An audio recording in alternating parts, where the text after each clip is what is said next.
Good morning, everybody. Welcome to the Sunday gathering with Bible Scribe. I appreciate you all being here. Thank you so much already in the chat for joining and talking, getting ready, getting started. And we have, I've got a problem with my title I see right now, which I can get fixed. But I think I will go ahead this morning and I will play the welcome message. That takes about 3.5 minutes, and then we will get started on the other side. We have a few incredible good things today. We're going to start Bible reading, and I should say it's not the Bible. We're going to start reading today the Apocalypse of Abraham.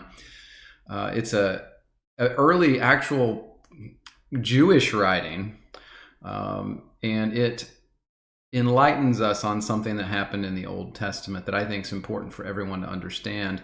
So we're going to read a portion of that today, and then over the next probably 2 Sundays, we will complete that. We're going to have prayer time as usual, and then we've got 2 topics on the board. So be thinking during the welcome message about topics. If there's anything that you are interested in, I've only got 2 from you guys so far. Probably could use 1 or 2 others. We probably have time for that. So here's the welcome message. I'll see you on the other side in about 3.5 minutes. Welcome to the Bible Scribe channel. My name is David, and let me briefly introduce the Bible Scribe ministry. I grew up in the Protestant church, but left it in 2019 mainly because of disagreements with some of their doctrines, particularly the doctrine of tithe I find incorrect according to scriptures, and frankly disturbing. I taught in the churches for a long time, but I started this YouTube channel in 2018 as an extension of my ministry in teaching the Bible to people around the world.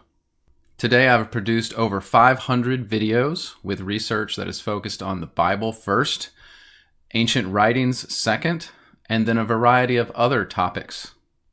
One of the most important things I do is the Sunday live stream, which is an online church in every sense of the word. It is called the Sunday Gathering. We connect, discuss, and pray for one another on a weekly basis. And we also tackle some of the biggest topics of the day and find out what the scriptures and the other ancient texts say about them. Everyone is invited and welcome to join us on Sunday mornings at 10:30 a.m. Eastern, 9:30 a.m. Central, and 7:30 a.m. Pacific. You can easily use my website at bible-scribe.com to access all of these videos and much more. There are also more than 50 research articles on different topics, from flat earth to early church fathers to holistic cancer treatments and prevention. In addition to the website, I have developed a Bible research application, the Bible Scribe app, to study and research the Bible and more than 50 other ancient writings. This app is available to the public with limited access, but requires a membership for access to all of the writings and the features that it offers. Many people have asked how they can support the work I am doing, and that is done by purchasing a membership on the Bible Scribe app through my Give, Send, Go campaign. It is at givesendgo.com/BibleScribe. For every $10 you pay, you will get a month membership on the Bible Scribe app. It is completely up to you as to whether or not you use this membership, and you can set this up as a monthly payment or as a lump sum, and your membership will be applied or extended accordingly. Payments can also be taken on YouTube through supers, gifts, or memberships to the channel. But please know that I offer all the video content, the website, the Sunday church gathering live streams, free and without expectation of any financial support. There is no tithe required by God according to the Bible, nor do I require any form of tithe or financial support for participation in our live streams or access to all of my videos and website online. So thank you for visiting the Bible Scribe channel and ministry, and may God bless you in your research and your journey to grow closer to Him. All right, guys, welcome back. I wasn't able during that welcome message to fix my title. Let me take just 1 second to see if I can figure out what is going on here. Let's see. I think I know what this is. I, for some reason, didn't see that when I was getting ready. And yes, Chrissy, I got your topic. And then the second mention you made of that topic, you asked about the Tanakh. And the two souls for one, I don't know if I know what that is from. I'm not familiar with that phrase. Maybe if you want to add flavor, clarify, whatever, that'll help me. But I can look that up. I'm just going to have to learn a little bit. You're ahead of me on that for sure. Let me see if I can fix this little title real quick. Oh, I think I know what's going on. Is this? There we go. Okay, there we go. Fix the title. How silly. All right. Well, I wanted to say some welcomes to you guys this morning. I see you guys on the chat. I want to say good morning to you, Linda, Chrissy. Good morning, Gay Marie. Rick, I saw you on there. Karen, Precurious, Squiffy Bear. It's good to see you. It's been a while since we talked. Good to see you. Candy, it's good to have you. Thank you for that gift you gave earlier, Jules. I appreciate it. Susan, it's good to see you. Lisa, I think I said Red Raven, but Red Raven, it's always good to have you. Who else did I miss? Up at the top, we had some Fastenals here with us. Little Nana, it's good to see you guys. Terry, Alvin, of course, said hi to you earlier. Let's see, I think that's about it. West Wind, good morning, good morning. All right, Joanne, I think I got you now. All right, well, thank you guys so much for joining. And so I do get, I've got 3 topics now from Red Raven, Precurious, and Chrissy. So that's good on the topics. If there's one more that comes out, we could probably do that too. Good morning, Laura and Patriot. Sorry, I missed saying hi to you. Good to have you. Reality Witness, good morning. So those are great topics. We're going to do the reading in the Apocalypse of Abraham today. Now, I know that's not the Bible itself, but I think it's one of those writings that sheds so much light on something that happens in the Bible that it's going to be valuable for everyone as far as reading. So we will do that. We're going to actually start in the Bible in Genesis, and then we're going to go into the Apocalypse of Abraham because it dovetails into story that we're familiar with in Genesis. And then let's go ahead first, though, and we will start with our prayer time. Linda, you mentioned some back pain, so we're going to remember that in our prayers this week. I know you've got little Gabriel with you, so that's a praise report. And it's good to have all you guys here. Let me know in the chat if you have any other prayer requests. And Chrissy, I see your comment on your topic there. And then other than that, I'll go ahead and bow my head and say a prayer for what we're doing this morning. But again, your requests, if you want prayer, mention it in the chat. And our team here, we're all good at picking this stuff up and then thinking about you praying throughout the week. So let me bow my head real quick this morning. Let's put this on the title so I remember when I'm going back through this when things happen. All right. Bow with me if you want to. Lord, we do thank you so much for this day and for this morning, the time to be here with each other and be focused on you, focused on the things that you have taught us through the ages, through history about yourself. And thank you so much, Lord, for understanding. I pray that we get more understanding as time goes on. But I was sitting here this morning before this stream today, Lord, thinking, I'm so grateful and so blessed to feel that I do understand so much about you, that you've taught us so much. Please continue to do so and help us to spread the word about your truth, about the things that you have for us, the glorious blessings that every human can realize if they simply will trust in you and your son, Jesus. And we pray that that's the case and that this message reaches others throughout the week. Thank you for all these things and for all these people. It's in Jesus' name that we pray. Amen. All right. Thank you, guys. Well, let me make sure in the comments I didn't get any other topics from you guys.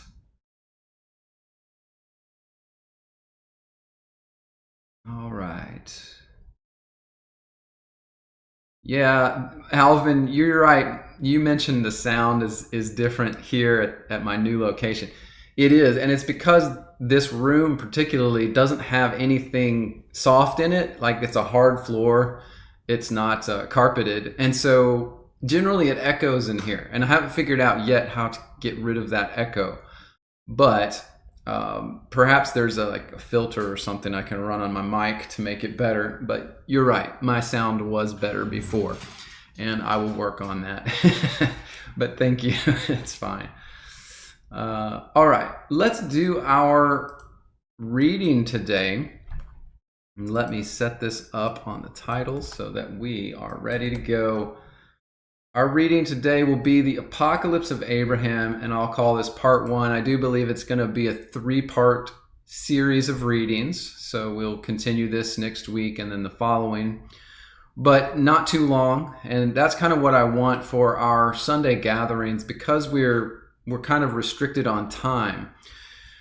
I think it's important for us to do bite-sized chunks that, people, if they're following along, can get in just a couple sessions or 2 or 3 sessions. So that's why I'm focusing on that. Now, for our Tuesday night readings, I wanted to just mention we have started now the Epistle of Barnabas. We read about 6 to 8 chapters last Tuesday. And this Tuesday, we're going to continue, read the next 6 or 8 chapters. That'll probably be a 3-part series as well, just so you're aware of it has about 21 chapters in it, right? So I'm hoping 3 will be enough to finish that one. So we will continue that Tuesday evening. And then I guess as far as I should be mentioning announcements in general. This week, by the way, if you didn't see it, I released 2 videos. I did get my Rapture video done and released yesterday. So if you haven't seen that and you're interested in the Rapture and how, Rapture theology, Rapture belief system, how I interpret that in light of the Bible and the early Christian writings, that video is all about that, right? And it kind of helps you deconstruct the belief system of Rapture theology and then understand what the scriptures are really saying about those things. What really happens is the doctrine drives the way you interpret those passages. And that has an origin. In that video, I go into the origins. To me, I found that in the Scofield Reference Bible, it seemed to have the origins of the belief system that is currently what Rapture people believe in. And I believe that all that came from, honestly, the Scofield Bible. You can't find those doctrines in other places. So I go into all that. I show it to you in that video. I really enjoyed putting that video together, although I think I came across as a little pretentious in the video. I tend to do that if I'm not careful. It's a weakness probably, but overall that video is, I think, a really good one. And then the other video came out of my research on that. It also had to do with the Scofield Bible, because I felt like I found in the Scofield, in the commentary on Genesis itself, the beginnings of evolutionary thought creeping into Christianity. And I know from other books that I've read at around the turn of the 20th century that that's what was happening with Christianity. They were fighting back against scientism because Darwin had just come out with his theories just before the turn of the century. And there was this huge, belief or doctrinal war between science and Christianity. And, that all, of course, is all happening at the same time as the rise of communism and the rise of Zionism. And I believe those things are all inextricably linked in history. It's not a coincidence that all those things were happening at the same time. So anyway, the other video is called Scofield Pushes Evolution on Christianity. And that's what I believe I saw straight there in the Scofield Reference Bible. So anyway, those 2 videos came out this week. Again, we did our reading on Epistle of Barnabas. We will continue that this Tuesday. And got a lot of stuff done this week. It's good. Now we're getting back into the groove of things after my big move, right? See, I told you guys I would get through it and I would get better. I would get back to it. So thank you for your patience, guys, on the channel. But yeah, we're doing good. I think things are going well. Let's see here. There we go. Okay, back to the apocalypse of Abraham. So let's start talking about this today. And let me show on the screen here, let's go to the Bible first, because here's the reality of not only the apocalypse of Abraham, but a lot of these ancient writings. We have to understand that the Bible in and of itself, which remember is 66 different writings, totally different writings from different people in different ages of the earth, like different time periods completely. So what we have to realize is that the Bible, just by the nature of writing, can only really address so many things, right? I mean, that's the nature of any writing or letter or record that someone makes. It can't address everything all at once. And so people that I think look to the Bible, the 66 writings that are agreed upon by whoever as the Bible, those writings, you should not assume that they include everything about everything. But many Christians, particularly the sola scriptura crowd, they assert that the Bible is complete. It is, in their words, inerrant, meaning that every single English word is correct and has no problems whatsoever. So you don't even need to look at the Greek or the Hebrew. That's what sola scriptura people generally assert.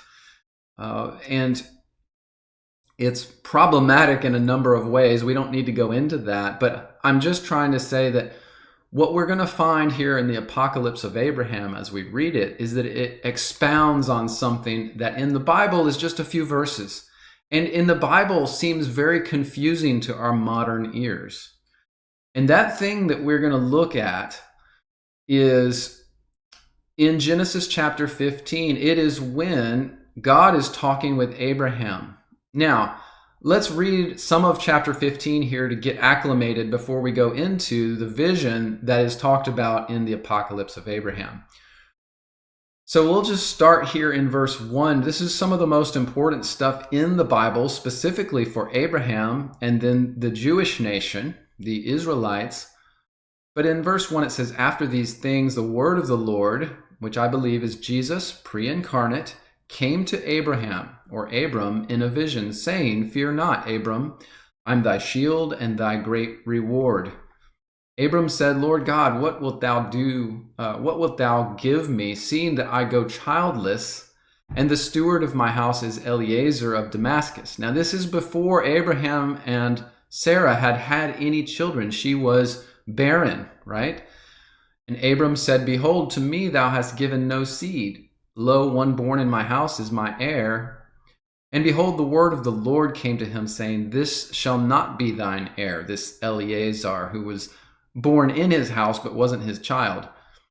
But he that shall come forth out of your bowels shall be your heir. And he brought him forth abroad and said, look now towards heaven and tell the stars if you're able to number them. And he said to him, so shall thy seed be.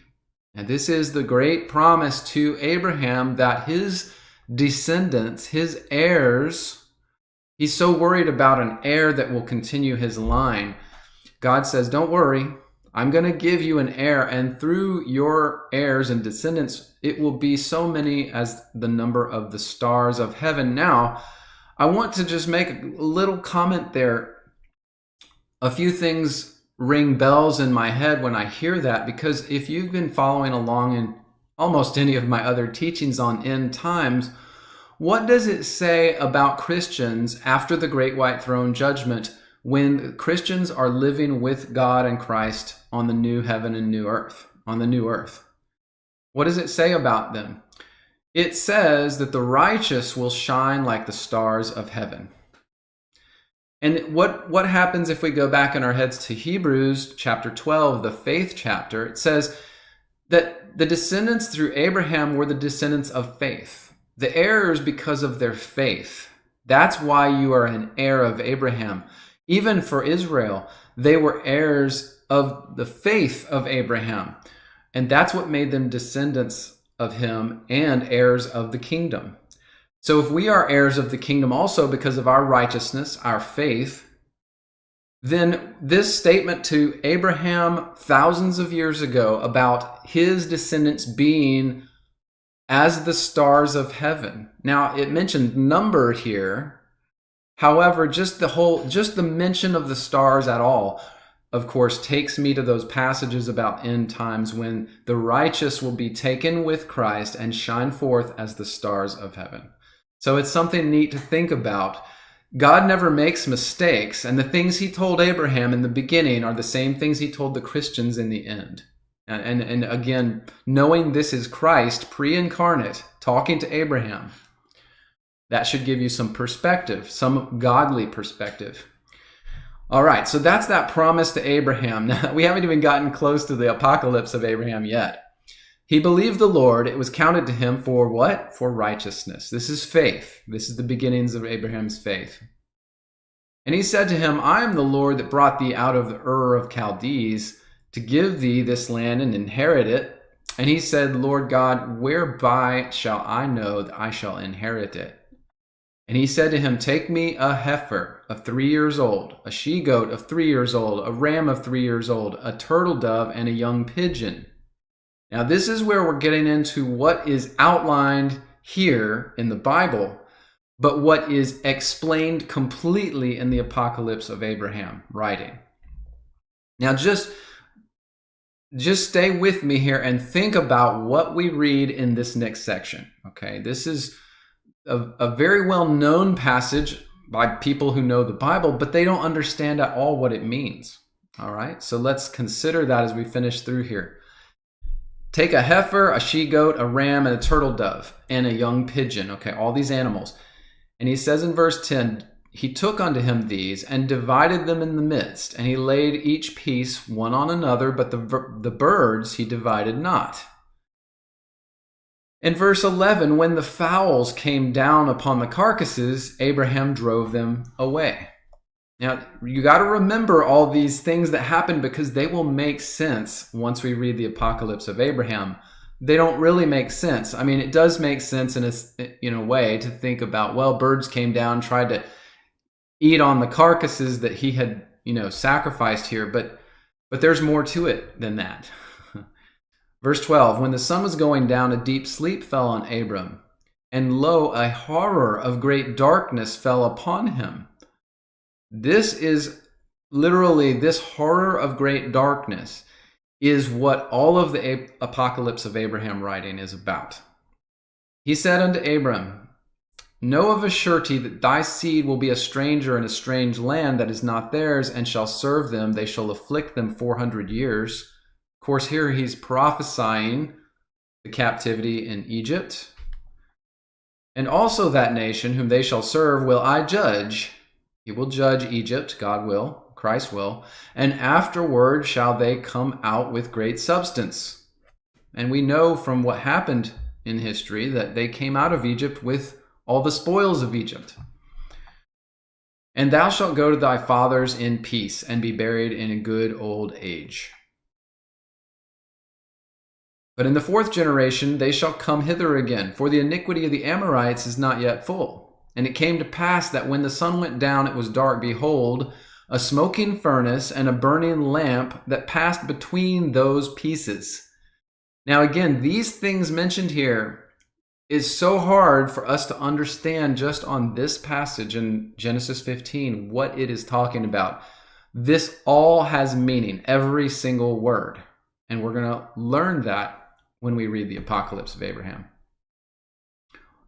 Verse 18, in the same day the Lord made a covenant then with Abram, saying, unto thy seed I have given this land, from the river of Egypt unto the great river, the river Euphrates, the Kenites, Kenizzites, Cadmonites, Hittites, Perizzites, Rephaim. Some of these are giant nations. They're giants, the Canaanite nations. The Amorites, the Canaanites, Girgashites, Jebusites.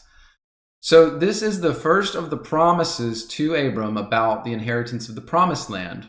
And some of this is specific to Israel. And all these things have meaning. The birds coming down on the carcasses, the division of these sacrificial animals, all of this has meaning.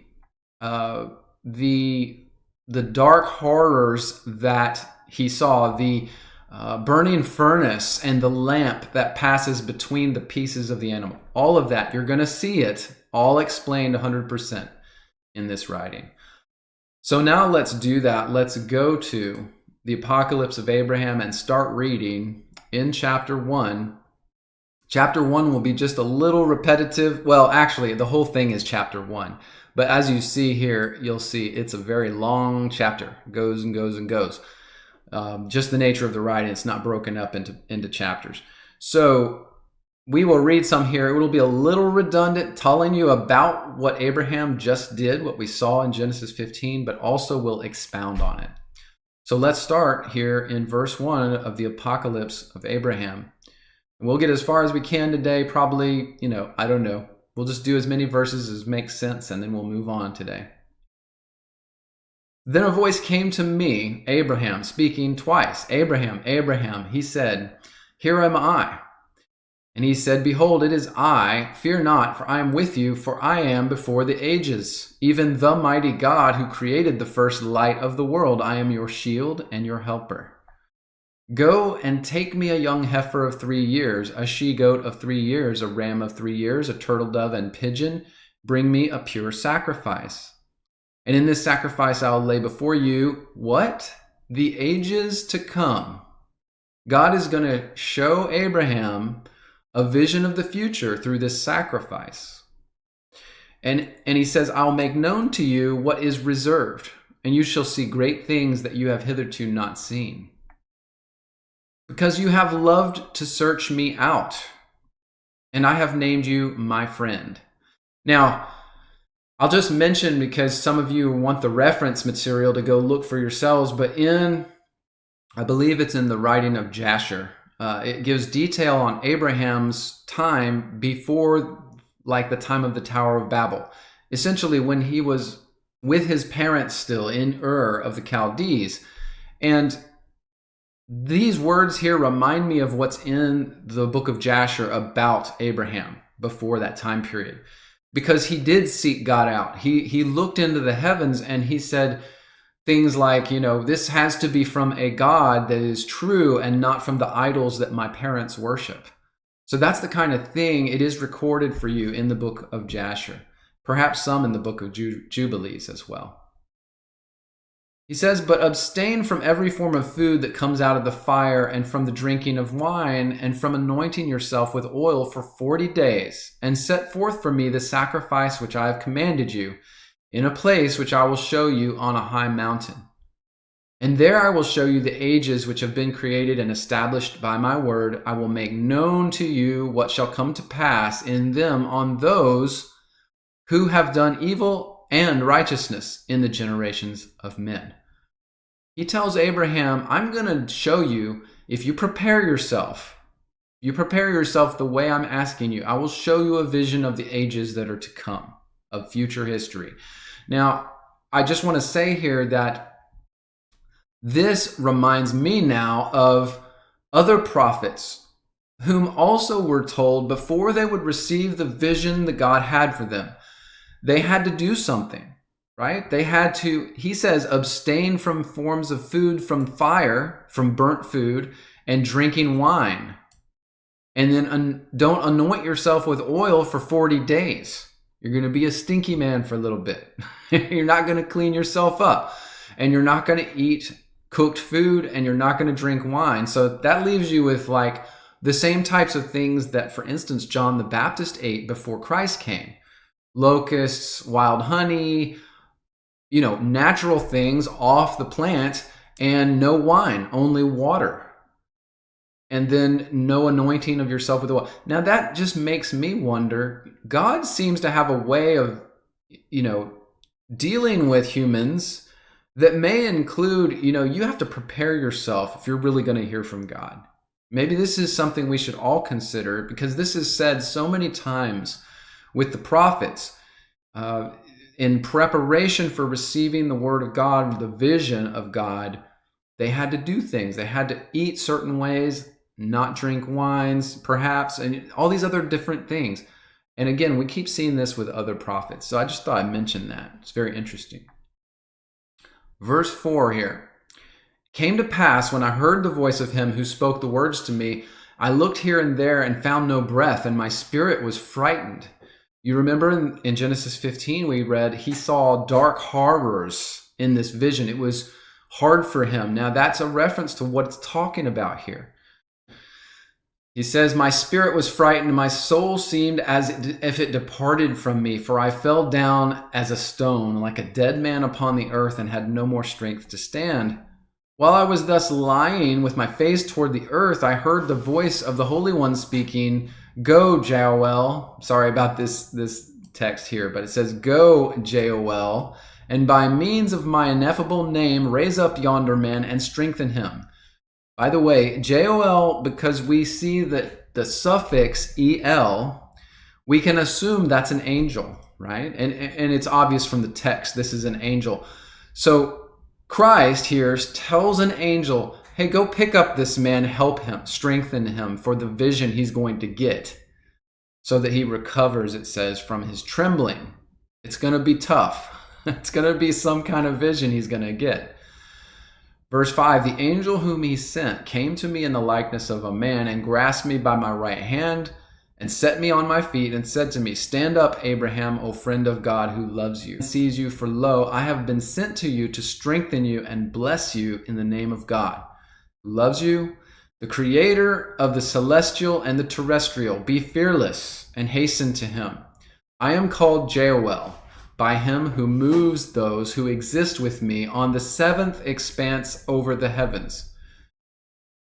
A power in virtue of the ineffable name that is dwelling in me. Now, this is interesting. Joel says, I exist and move on the seventh expanse of heaven. That's interesting. There are other writings that talk about the levels of heaven. I believe the Apocalypse of Isaiah is one of those. No, the Apocalypse of Elijah, excuse me. I was one of those prophets. It's the Apocalypse of Elijah. And it mentions the 7 levels of heaven. There's actually a few writings that do. But there are 7 levels. And so for Joel to say, I exist and move on the 7th expanse or the 7th level of heaven, that's significant. He is a high order angel asked by Christ to come help Abram through this vision, give him strength. Joel continues and says, I'm the one who has been given to restrain, according to his commandment, the threatening attacks of the living ones of the cherubim against one another, and teach those who carry him the song of the 7th hour of the night of man. Now, this is an amazing statement that, again, is also echoed in other writings. These living ones, the cherubim, it is said in many writings that they attack each other if they are allowed to look at one another too long. The cherubim are the ones represented on the top of the Ark of the Covenant. It's the angels that are on the top of the ark with their wings pointed at one another. Those are the cherubim. And they're talked about in the book of Isaiah, in Ezekiel. If they apparently look at each other too long, they will attack and destroy one another. So Joel says, I am the one who is set in heaven at the throne of God to restrain the cherubim from attacking and killing one another. And so I have been sent here to help strengthen you through this vision, Abraham. When you understand all this stuff, it makes these writings so exciting and so fun to understand. I just have to say that that's one of the things I prayed about in our prayer this morning. And I mentioned, because I was thinking this morning, you guys, I feel like we should feel so grateful that God has given us so much understanding. And I'm talking about personally, I thank God for that. I thank him that I can share this stuff with you guys. But we should all be very grateful that we have found the things we have found, and we can understand so much of the scriptures. You know, you even look at like my rapture video. If I'm right about all those things, which I do try to prove it in those writings that I'm showing in that video, then we understand so much about God and his plans for the end times. And when we come to writings like this, we understand what is being talked about because we have read together. We have worked hard, right? I try to help administer that with you guys, organize it, right? That's what my job is here on the channel. But man, we understand so much about the throne of God and the angels. I mean, guys, it's just too cool. So we should just thank you, Lord. We are grateful for this understanding you have given us, the understanding of the things of heaven. And that's what Christ came to help us all understand, right? I just think over history, we've had that blurred, obscured, hidden in some ways. Not by necessarily any, people grabbing up things and hiding them in caves or the Vatican or anything like that, but just, downplaying. Oh, you don't need to read that writing. You don't need to look over there. Look over here. Don't look at that. Look at this. That's what they do, right? But we have dug in. We have found this. I'm just really grateful and happy that we have this ability. All right. Verse 6 here. This parenthesis is extra and added to the text. I won't read it, so I won't include that today. Verse 6, though, I am ordered, Joel says, to restrain the Leviathan. So this Joel is the angel who is the restrainer. If he is the one who is set up as the restrainer angel, some of you guys in some of our readings, we've talked about, like during the book of Enoch, some of you were tracking the names of angels and what they did in their jobs in heaven. Well, this is one to track because Joel here, as he is named, seems to be the restrainer. He's the restrainer of the cherubim. He claims to be the restrainer of Leviathan. And so it makes me think about what is the verse in the New Testament? I'm trying to, sorry, let me get there.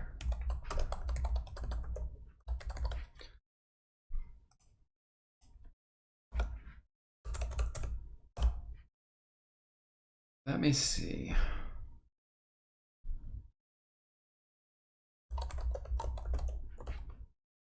I'm looking for something in the New Testament.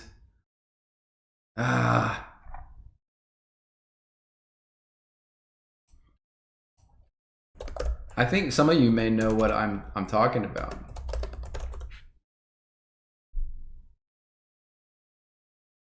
Is it 2 Thessalonians 2? Let's see.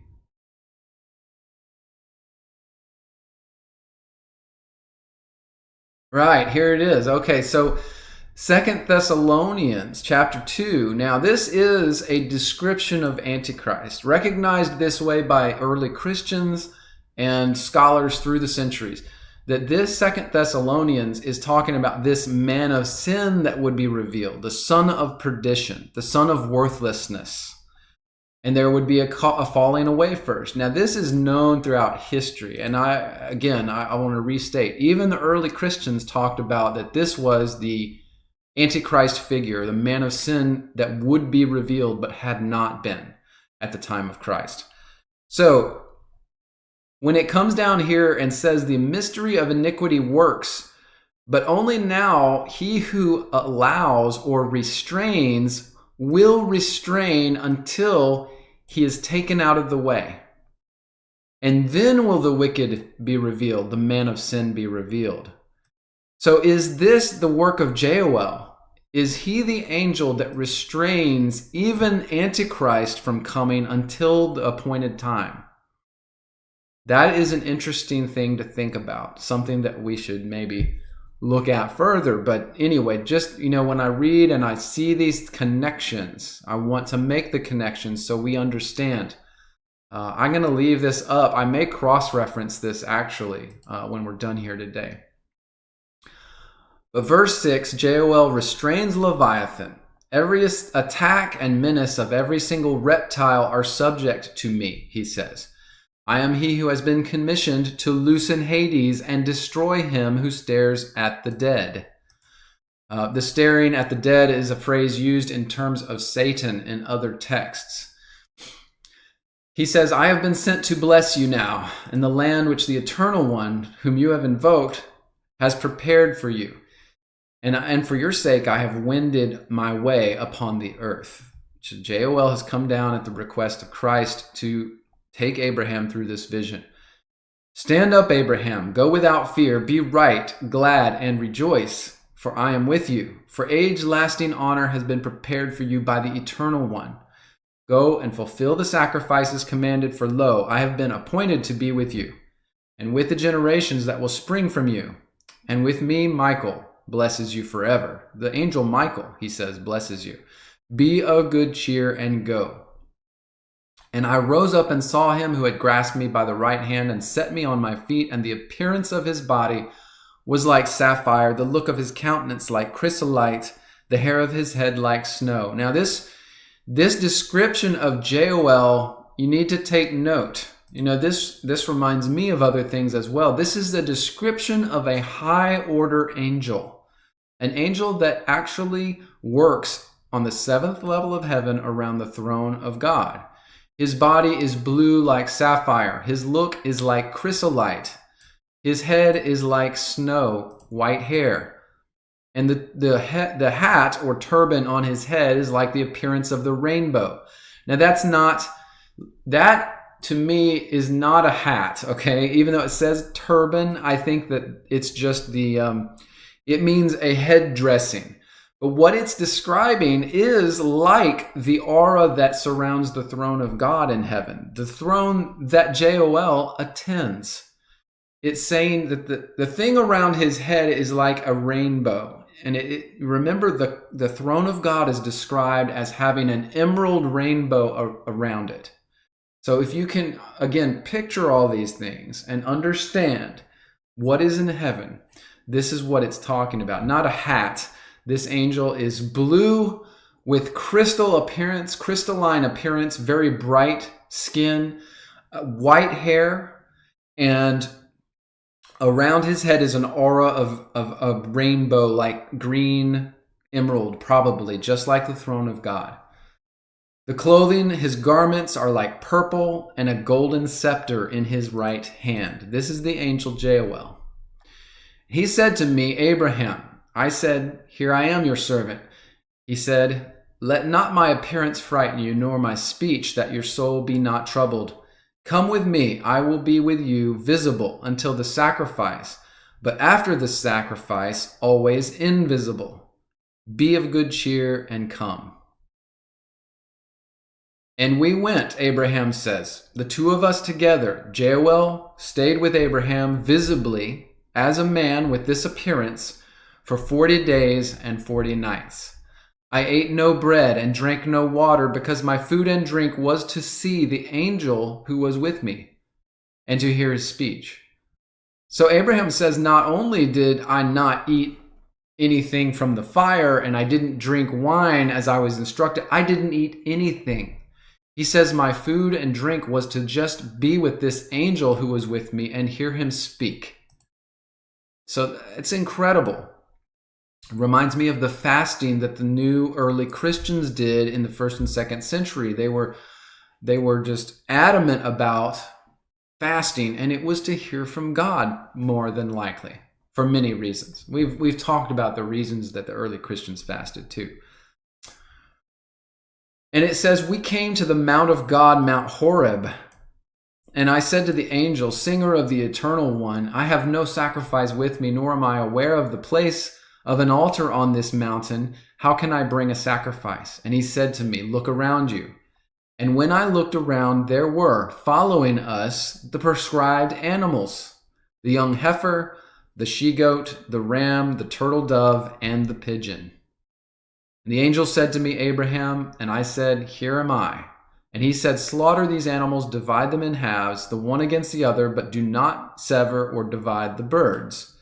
And give these to the men, or angels. Now this, again, in both the Old Testament and in this text, the men are angels, okay? Give these to the men who I will show you. Well, these are men that are with Jehoel. These are angels. There are other times in the Old Testament that angels are referred to as, quote, men. But that's just a reference. It's a very vague, non-specific reference to a person, an individual. So these are given to the angels that I will show you, standing by you, for these are the altar upon the mountain, to offer a sacrifice to the eternal. He says the men that you're going to give these sacrifices to, the animals that we're dividing, are angels. They're going to be the sacrificial altar for this sacrifice. To offer sacrifice to the eternal, but the turtle dove and pigeon give those to me, for I will ascend upon the wings of the bird, so that you may be able to see in heaven, and upon the earth, and in the sea, and in the abyss, and in the underworld, and in the Garden of Eden, and in its rivers, and in the fullness of the whole world and its circle, you shall gaze into them all. That is what is going to happen. That is a good place to stop for today, because, man, he says, I'm going to use the bird's wings to take you into heaven and show you the earth, the underworld, the abyss, the Garden of Eden, everything about creation and the world. I'm going to show it all to you. That's what awaits Abraham in this vision and this thing that happened in going back to Genesis 15. Remember, we just read in there, it's in only 5 or 6 verses that all occurs in Genesis, right? So again, if you're just using the Bible, you're never going to understand the things of heaven. You're not going to understand all of them because they're not all mentioned. But now we're going to get into this reading, and we'll get further into it next week. And we will see the details of everything God showed Abraham. And just as a side comment, it makes sense that God would do this for Abraham, right? Abraham is the start of everything. Our inheritance as Christians in righteousness and faith is from Abraham. We have inherited the things of Abraham. And so for God to give Abraham this vision in Genesis 15 and in the Apocalypse of Abraham makes sense. And we see this happen with many prophets through history, that they had visions like this. That's why actually when you look into different writings, you'll see different writings called the Apocalypse of fill in the blank. Apocalypse of Moses, Apocalypse of Elijah, Apocalypse of everybody, right? Every prophet had this type of thing where God would take them and show them a huge vision of things to come, things about the world, things about the ages of history. Jacob, the ladder of Jacob, is another writing like this that expounds on the whole ladder of Jacob vision. It's like 2 or 3 verses in the Bible, but it's an entire writing if you'll take time to read it and understand. So that is where we will, I think, end today on the Apocalypse of Abraham. We got to, what did we get to? Chapter 1, we read through verse 11. So next time we will go further. Let me just put in my notes where we got today so I won't forget. And then next time we will go even further. Chrissy, you mentioned the mounting up with wings like eagles. Yeah, that is an interesting thought and reference. We will read further in this writing about when they essentially mount the birds and go into the vision, go into heaven. Okay, so I shouldn't say vision because it really is it's a journey. It's not, I don't think it's like a vision in the sense that it's not real. I think the angel is literally Jehoel is literally taking Abraham to these places to see them.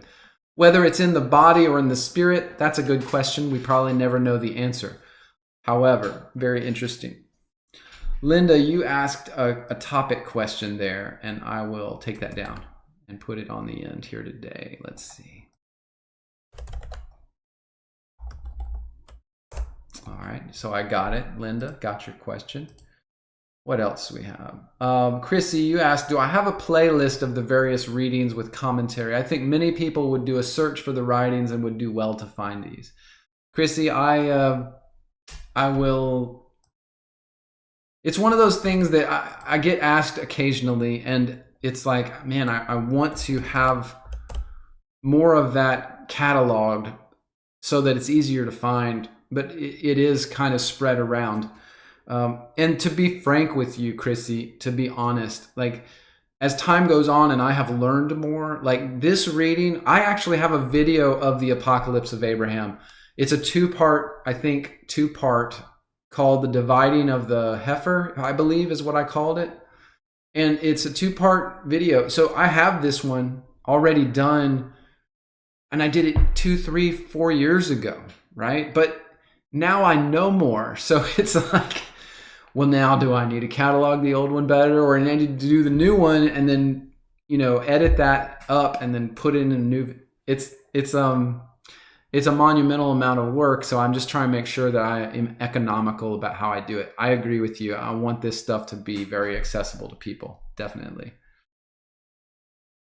Laura, you said, this is a good comment you just put in. No wonder we hear about high places. They were seeking an encounter with the divine, but they encountered fallen angels, not the holy ones.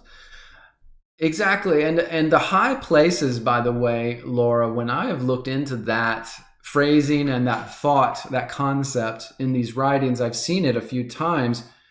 Just know that I believe it might be the Apocalypse of Elijah. Is that the name of the writing? Let's see here. What's the name of that writing?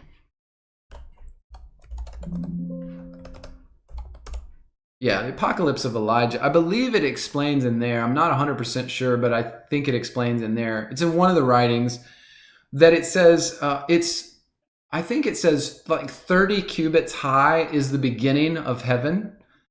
It really defines it very specifically. And so if that was their belief system back then, right, which I would say is probably more accurate than our current belief system. A cubit is the length between your elbow and the tip of your finger, which is about 1.5 feet for almost everybody. So and in the past, the ancient past, it might have been a little bigger because it is said that even Adam and those patriarchs at that time were taller and bigger than humans today. That may be the case. So they called the Egyptian cubit the royal cubit, and they measured it as 18 inches, not just a foot and, well, that is 1.5 feet. No, it's more like 22 or 26 inches. And I think it's because at that time there were more giants. And so they measured the cubit a different way because their arms were bigger, right? So the ancient cubit may have been bigger, but it's at least 18 inches. And that means, according to the text, that heaven starts at about 45 to 60 feet in the air. That's what they considered to be the beginning of heaven. So as they climbed mountains, like you said, looking for the high places, that's exactly why. That's why Solomon's wives, Solomon went over to the Mount of Offense, which is not that tall of a mountain, 100 feet, 200 feet. I don't even know exactly, but it's high enough that it was a high place, and they would go there to set up the pagan altars and start sacrificing to the pagan gods. They were trying to get to that level where heaven starts and angelic activity begins, I think is what we're really talking about. So yeah, your comment, Laura, it's perfect to understand that stuff. And all right. Let's see here. Okay, let's do our topics then. Let's go further. What's our first topic today? And let's see. That is from Red Raven. This is a great topic, you guys. Red Raven, you got it. That's a banger. Is that what they call it? A banger? That's probably a bad thing. I shouldn't say that, but that's what people say. This is a really good one. Let me put it that way. I think this is going to be a really good one. Can Satan still accuse the saints? Now, I made that the title. Your full thing was, let's see here. Let's do this. Can I put this on the screen? Please work. Yes, it worked. So here was the statement that you made, Chrissy, just so everybody can see it. You said, is there scriptural evidence that Satan is still alive and able to go before God and ask to test and harm any of God's children like he did to Job? And if so, why? This is going to be a great discussion.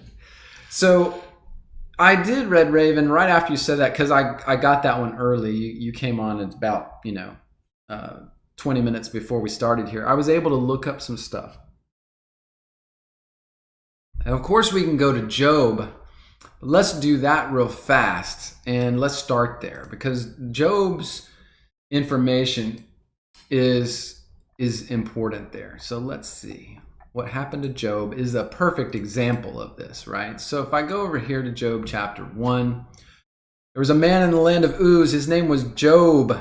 He was wealthy. He had daughters. He had a wife. He had thousands of cattle and sheep and camels and everything else. One of the greatest men of the East. One thing to remark about Job is he probably was known by everyone, not just the Hebrews, but he was known by everyone. Probably even the pagans, the Canaanites, knew about Job because of how wealthy he was. Let's see. Job would even sacrifice for his children. Now, there was a day when the sons of God, who are they? Well, they're, of course, the angels, came to present themselves before the Lord, and Satan came also among them. And the Lord said to Satan, why do you come? Satan answered and said, I came from going around on the earth and walking around. Now, that's significant, because why would an angel of heaven go to the earth and walk around on the earth? Travel back and forth on the earth. Why would he do this? Well, of course, this is after Adam and the fall, right? So Satan has already established that he has lowered himself to the earthly plane. He has already spent time tempting and working against mankind. So, but at this point, Satan still has access to God. That's what we are exploring right here in this topic. When did Satan's access, or has Satan's access to God changed at all, or will it change in the future? What has happened? What will happen? Can he still go before the throne of God, Satan himself, and accuse people like Job, like you, like me, like any Christian or any perhaps Israelite? Let's explore this concept here in this session. But the Lord said to Satan, have you considered my servant Job? There's none like him in the land and the earth, an upright man. And Satan said, well, does Job fear God for nothing because he's got so much? He says, you've made a hedge around him. Can we take everything away from him and see if he then will curse you to your face? So the Lord said, well, go ahead. I will put all of his possessions in your power, and you can put your hand upon him, but only upon him. So God gives him the permission to do this thing, whatever it is he has in store for Job. And so we can read further, we won't, but he goes forward, he takes everything from Job, as we would say it, right? He takes his whole life, his wealth, his possessions, his family, everything. And throughout the book of Job, we read that saga. And Job, thankfully, doesn't go very far away from God. He stays true. He doesn't understand everything, but he stays true. But what we have then seen here in the book of Job is that Satan is allowed, even after he came down and he tempted Adam and Eve away from God, and he created, I shouldn't use the word created, but Satan was responsible for part of what happened to Adam and Eve and all of mankind. So Satan was part of the origin story for why we are all here and why we are physical like this, why we were in these bodies, and why we have to go through this life.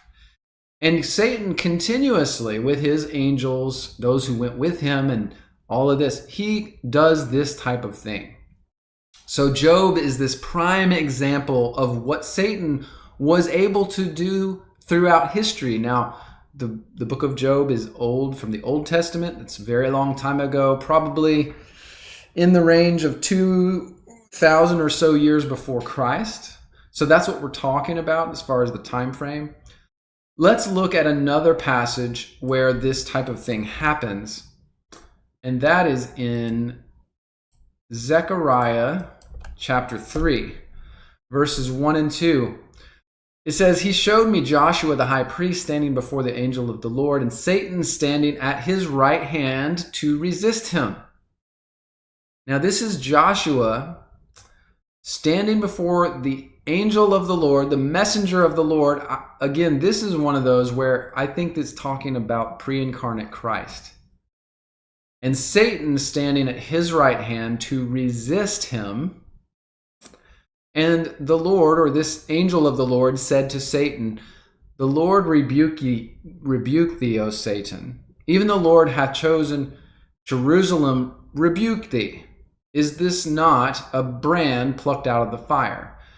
Now, not to get into the details of this story, but it seems to be another Satan as the accuser, right? We know that Satan is the accuser. That term is used throughout the Bible and throughout many, many writings. So we know that this is one of the roles of Satan. So we had the book of Job where it seems we see Satan being the accuser. Then we have here in Zechariah, that's hundreds of years later, or maybe 1,000 or so, 1,200, 1,500 years later, Satan's still accusing the people of God, accusing and resisting Joshua the high priest. So that is what we see. Now, this all, by the way, makes me think of Revelation chapter 12, because it's critical to this understanding of, well, did this position of Satan ever change? This position he had where he could go to the throne of God and he could stand before God and accuse the saints, accuse the righteous, and try to drag them down somehow, right? When did this change? Did it change, or will it change? That's the question we want to answer. So here I'm now in Revelation chapter 12. You may remember this passage as it is a somewhat allegorical description of some very historical events, right? But the allegory is not lost on us because he explains the allegory perfectly in this chapter.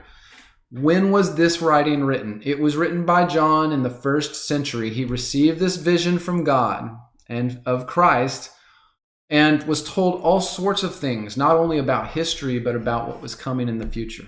So what happens in chapter 12 of Revelation? "There appeared a great wonder in heaven, a woman clothed with the sun, the moon under her feet, and on her head a crown of 12 stars. The 12 should be a clue for you as to who the woman is." Obvious, isn't it? The woman is Israel. It's God's chosen nation. And God is giving John this vision right at this moment in history so he understands what's happening. Where did all this chaos of the current time period John's in come from? Why is this happening? Why is Rome persecuting Christians? Why is Christ here? Why did he then, go to his death and then be ascended into heaven? What is all of this? Why? And he's explaining the historical aspect of the why to John in this passage. So the woman here is Israel, very obviously. She, being with child, cried and travailed in pain to be delivered. of her child. And there appeared another wonder in heaven. Behold, a great red dragon, having 7 heads and 10 horns, 7 crowns upon his head, or heads. And his tail of the dragon drew the third part of the stars of heaven. A third part of the stars of heaven, a reference to the angels. A third of the angels of heaven agreed with Satan and wanted to fight against God and his holy angels, the other 2/3. Now, how many angels are in heaven? We read the book of Enoch recently, and that question was answered. It is as many men as have ever been born upon the earth or will be born upon the earth. There are at least that many angels in heaven. That is what was said in the book of Enoch. So we know how many angels are in heaven. Millions upon millions, if not billions of angels. But Satan drew a third part of the stars of heaven and cast them to the earth with him. The dragon, Satan, stood before the woman, Israel, which was ready to be delivered, trying to devour her child as soon as it was born. Why was Christ obscured when he came down and was born? Why did he hide himself from the angels of heaven? So he could be born in flesh? Well, it was because the dragon, Satan, was waiting for him, was waiting to devour him as soon as he was born. It was a trick. Who is the thief that plundered the strong man's house? The thief is Christ. Christ plundered Satan's house, earth and Hades. He plundered it. Verse 5, this woman brought forth a man-child who was to rule all nations with a rod of iron. We know those references out of Isaiah. This is Jesus Christ. It's very easy to understand. We don't have to question, what is this vision about? The child was caught up to God and to the throne. That's Jesus Christ. He ascended to the throne. Verse 6, the woman then, Israel, fled into the wilderness where she had a place prepared by God. They should feed her there 1,260 days. And there was war in heaven. Now, I don't know if I can fully explain perfectly to you what is this Israel fleeing into the wilderness. Well, the true Israelites, if they listened to Jesus on earth, what did he tell them? He sat down on the Mount of Olives and he told them that the destruction of Israel, the destruction of Jerusalem was coming in 70 AD. He sat there on the Mount of Olives and pointed at it and said, it's coming. You need to flee because you're going to be destroyed and dispersed again, like completely. So Jesus warned them to flee into the wilderness. So that is possibly, I think, what's being talked about here. But at this time, there was then a war in heaven. Based on this context, it sounds like this war occurred in the 1st century, maybe at or before the time of the destruction of Jerusalem. It was a war in heaven. We did hear by reading Josephus that there was visions. People saw in the sky soldiers, armies attacking each other in the sky. Don't you remember that from Josephus's writings of the 1st century? So perhaps that is exactly what we're reading about here from the vision of John. But the dragon and his angels prevailed not, and there was not found any more a place in heaven for them. The great dragon was cast out, the old serpent, the devil, Satan. See, again, we don't have to question what these symbols mean. They are pretty much explained to us. Which deceives the whole world. He deceives the whole world. He was cast into the earth, and his angels cast out with him. And I heard a loud voice in heaven saying, now is come salvation, strength, and the kingdom of our God, the power of his Christ. For the accuser of our brethren is cast down, which accused them before our God day and night. Now, there's another thing. This should make sense to you. If we have the context of this vision right, this all happened in the 1st century. And John is being told that's what happened. It was heavenly, so John may not have known when it happened. But God, Christ, is telling him that's what happened. Now, what is it that Jesus himself said? Jesus himself said this.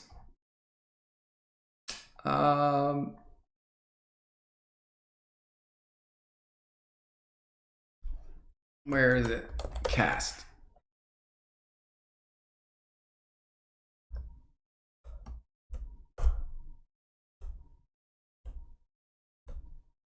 Well, I don't see it. Let's see. Where is, I'm looking for where Jesus says, he talks about that I saw the devil cast to the earth, right?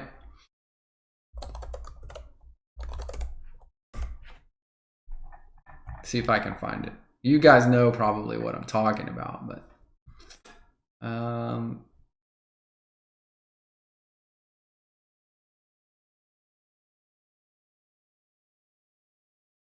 it might be in the passage that I just was talking about. Well, I can't find it. But you guys probably remember, for some reason I can't find the passage, where Christ himself says, I believe he says it to the apostles. He says, I saw Satan cast to the earth, right? I saw it. So regardless, whenever that happened, had to be around the first century, had to be around that time. If Christ was in his ministry and says he saw it, maybe it happened right before Christ came down and was born. But regardless, it seems that Revelation 12 is talking about a change, to me, in the station of Satan, the station before God.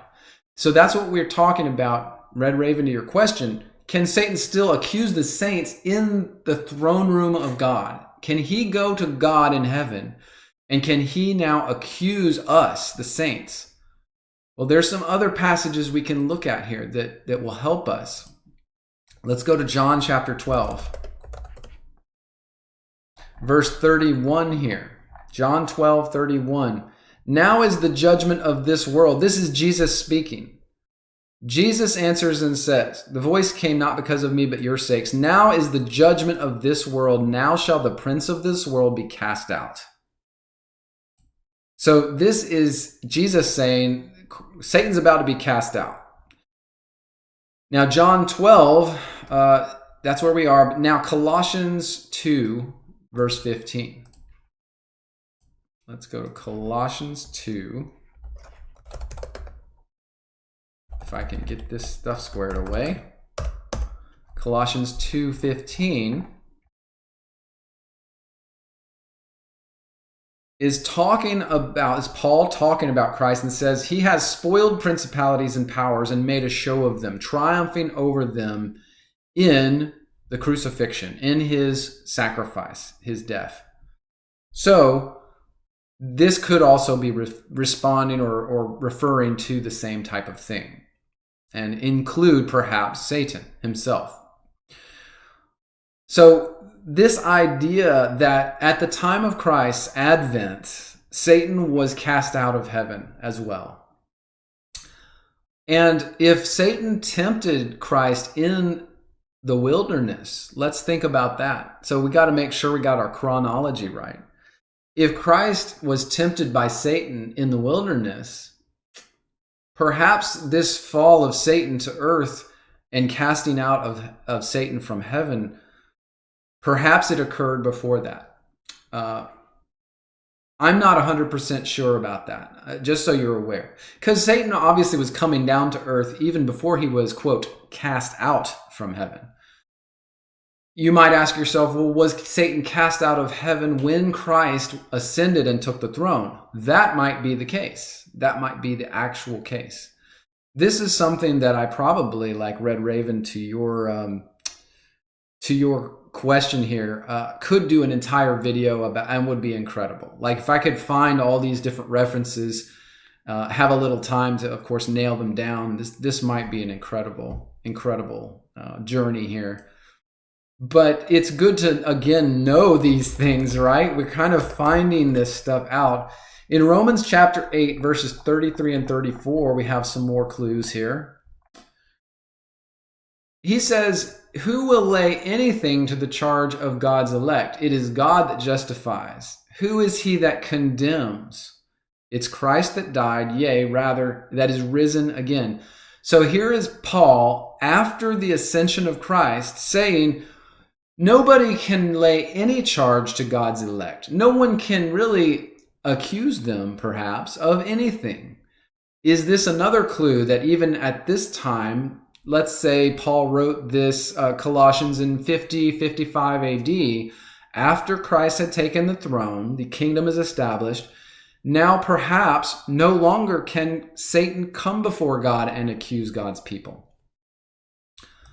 Let's go to 1 John chapter 2. 1 John chapter 2. Verse 1, my little children, these things write I unto you, that you sin not. And if any man sins, we have an advocate with the Father, Jesus Christ. So what we do have, we may not have Satan before the Father anymore, but look what has happened. Have we now replaced the accuser of Satan before God? Has Christ replaced him instead of the accuser for all of the righteous? Now it is Jesus Christ as the high priest, our advocate with the Father, our go-between. So no longer does Satan accuse us day and night before the Father, which he did with Israel also, by the way. But perhaps Christ is the replacement for that. Christ is now our advocate, our high priest, and our go-between, our surrogate with the Father in heaven. Maybe. It sounds like that concept is probable. Now, the only other one I was going to go to was Romans chapter 8, verse 1. Let's see, chapter 8, verse 1. So there is therefore now no condemnation. Is this a reference to the accusation, the condemnation of Satan? There is therefore now no condemnation to those which are in Christ Jesus, who walk not after the flesh, but after the Spirit. Is this what it's talking about? Was it deeper than we ever realized before when we have read this verse? And we do know, oh yes, in our heads, there's no condemnation because Christ is our high priest, right? In faith, we take it on faith, we get salvation. You know, we have all these very childlike concepts running through our heads, but perhaps it's a little deeper. Perhaps it's a little deeper. There is no one there before the Father accusing us day and night, dragging us down, tempting us on earth, trying to destroy humanity. Christ replaced all that. He replaced the economy of condemnation. You can't go to hell anymore if you're righteous. Do you realize that? You don't go to Hades anymore. You're not condemned. You go to heaven to await the final judgment and the new earth. So there's therefore now no condemnation to those which are in Christ. There's no accuser standing up there before God anymore, telling him how horrible you are and trying to drag you down.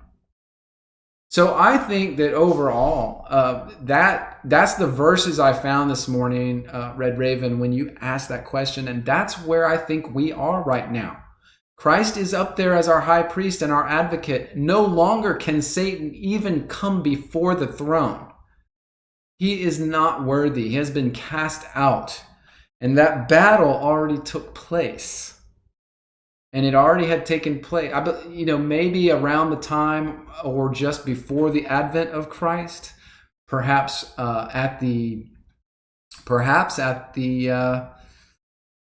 ascension, when Christ went up, perhaps right at that time is when the battle occurred and Satan was cast out permanently. After he was already defeated on earth by Christ, defeated in Hades by Christ. So it's hard to know all the perfect details there, but just know that it looks like, to answer your question fully and simply, that yes, Red Raven, Satan has been cast out of heaven, can no longer do what he did to Job. He can no longer do what he had done to Israel throughout history, or any righteous or human person before Christ came. He can no longer do that. And if we are in Christ, there is no one that can condemn us now. No one. Christ is there advocating for us with the Father through his blood that he sprinkled through the new temple in heaven, the heavenly temple. His blood covered it all, the perfect and only necessary sacrifice for you and I and everyone else. So it's all been completed.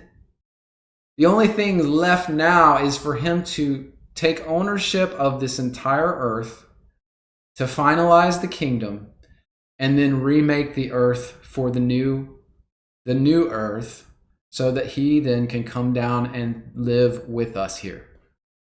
Now, after it's all remade, right? So there is some things going on there that we will have to go through. But that's where we sit. I think that's it.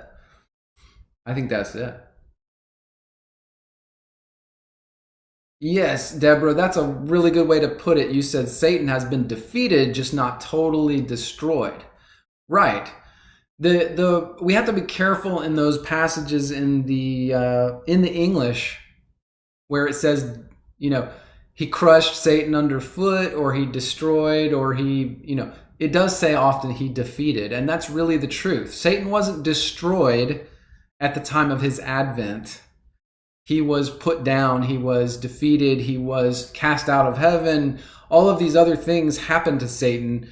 And then, if you remember in our chronology that we understand, he was then bound a few hundred years later completely in Hades, in Tartarus. He was bound for 1,000 years, where he wasn't able to affect the nations.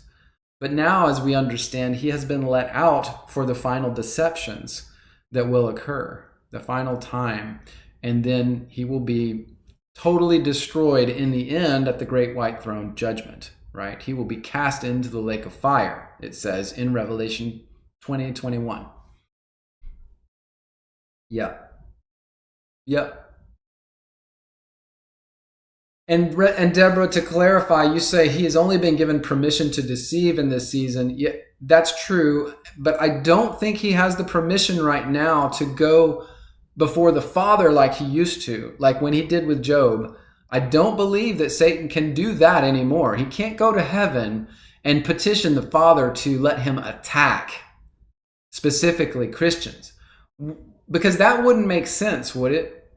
Christ went to heaven and sent back the Holy Spirit to live in the believer. So for then God to say, yeah, Satan can go attack the believer now specifically, that doesn't make sense, right? God, through Christ, set all this up so that now the nations are under the essentially guidance of Christianity. Like we are special during this time. We are the hands of Christ on earth right now. Christians are. And we have all this power given to us to be that. So we can't shirk that responsibility, but also it doesn't make sense for God to allow that same kind of thing to happen as it did before Satan was cast out of heaven. So anyway, I could rattle on for a while about this, I think. This is really cool stuff. Thank you, Red Raven, for bringing just an incredible topic we could talk about this morning. I hope I treated it well enough. There's a lot to that. All right, let's go on and talk about this. Precurious, you ask this. Now, this is another crazy one. You asked about the miraculous architectures and the mud flood stuff. So let's talk about this. Let me put that on the screen the way you said it so that we can talk more about that. So here's what you said earlier, Precurious. Let me get this bigger so we can see what you said. So the thing you said in the chat was, so there may not be much literary evidence for Little Season. Now, when you say that, though, you're saying Little Season meaning the belief system that in our past, there was an earthly reign of Jesus Christ somewhere in the east, right? In Tartaria or someplace where there was a kingdom and then all these beautiful buildings were built and Christ reigned from a throne with saints or glorified saints or something. Nobody really can explain that very clearly because, like you said, there's no literary evidence for it. So we can't look at any writing that says, yeah, Jesus was sitting over there and on this day he made this judgment and did this thing, and then the saints went forth from his throne and then did these things. No, none of that exists. Okay, none of that anywhere ever has been written. So that's what you said. You're like, there doesn't seem to be much literary evidence for that stuff. But what say you of all the miraculous architecture of the past?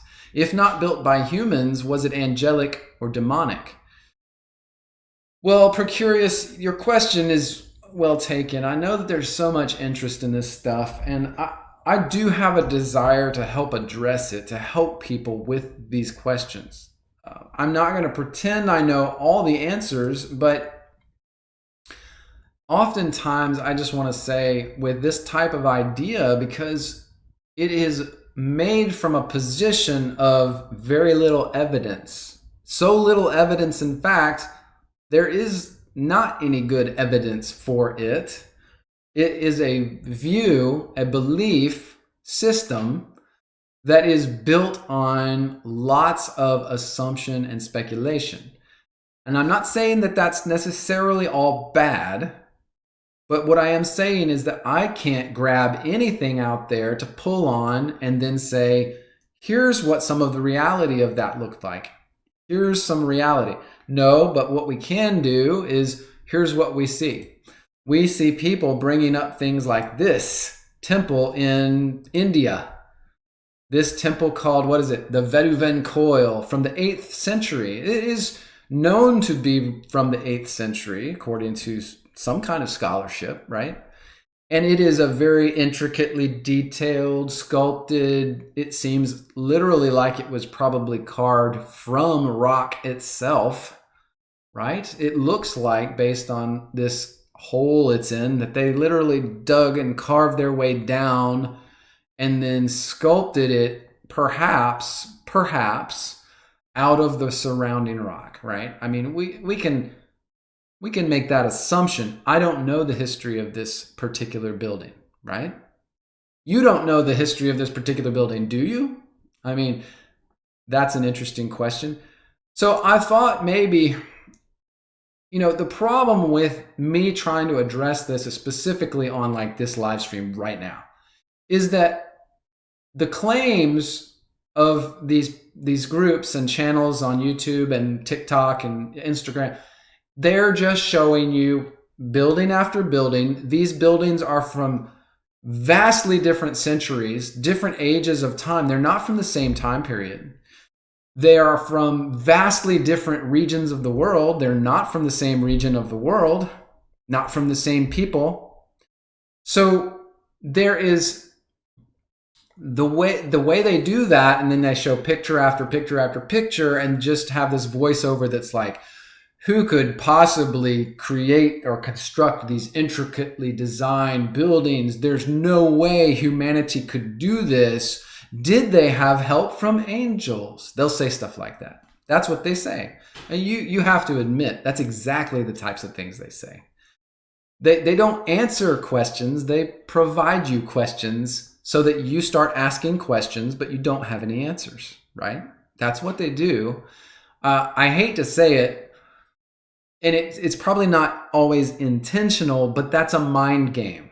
It's a mind game. It's not teachers. They're not teachers teaching you. It is a mind game to make you question and make you more inquisitive so that you will stick around for more. It's the lure of the question that keeps you coming back to their channels, right? And I'm not telling you to abandon their channels or abandon that stuff. I'm just telling you that's what's happening. So until you get real evidence for what you are seeing in those channels, you really should stay very skeptical. Have a critical mind, right? Have a very critical view of it, because you can't prove any of it, really. So That being the case, and understanding that landscape, and that being the case, it makes it hard for me to take, let's say I took a 30-second segment of one of those videos and it shows you 10 different pictures. These are different pictures of different architectures from different time frames and different regions of the world. How am I going to, in a live stream, how am I going to go over each of those different architectures and why it is the way it is and explain to you from historical record what the real reality and the origin of that building is? See, unless you guys can afford me the time to invest to do that, and the time to invest to do that is massive. That's why none of those channels out there will do this. They won't sit and take that time to actually find the truth and then show it to you, right? So what if we on this today, what if we right now take one building from, I don't know, ancient history, and we decide, let's dig in on that one building and figure out if we can find any historical record about when it was built, who built it, why, all that information. Because that's the only way that we can solve these questions, that we can understand the problem space. That's the only way. I don't know that many of these people online are going to be willing to do that, but I'm willing to do that with you guys right now. So why don't we get a poll going in the comments? What building specifically do you want me to examine in this live stream right now from old world, quote unquote, architecture? Let's do it. Let's have it. Who wants to name the building? So Precurious, if it's your question, if you name a building, I'll be more apt to look at that particular building. But let's do that right now. I'm going to wait, and then you guys in the chat, name a building that you want me to look into. Okay, Candy says the Mormon temple in Utah. Chrissy says Petra. So I'm grabbing these. Petra. Rick, you say the building I just showed, the what is this? The Vesuvian coil.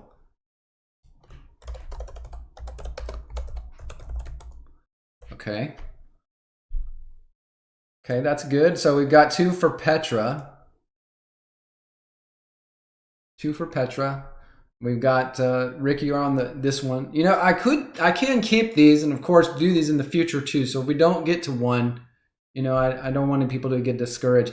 The Mormon temple in Utah. I'm curious about that, Candy. There's probably a name for that. Let me look that up real quick. I'm just out of curiosity. Which Mormon temple here? Is it this one? This looks pretty cool. Is it the Salt Lake Temple? I think that might be it. Salt Lake Temple, maybe.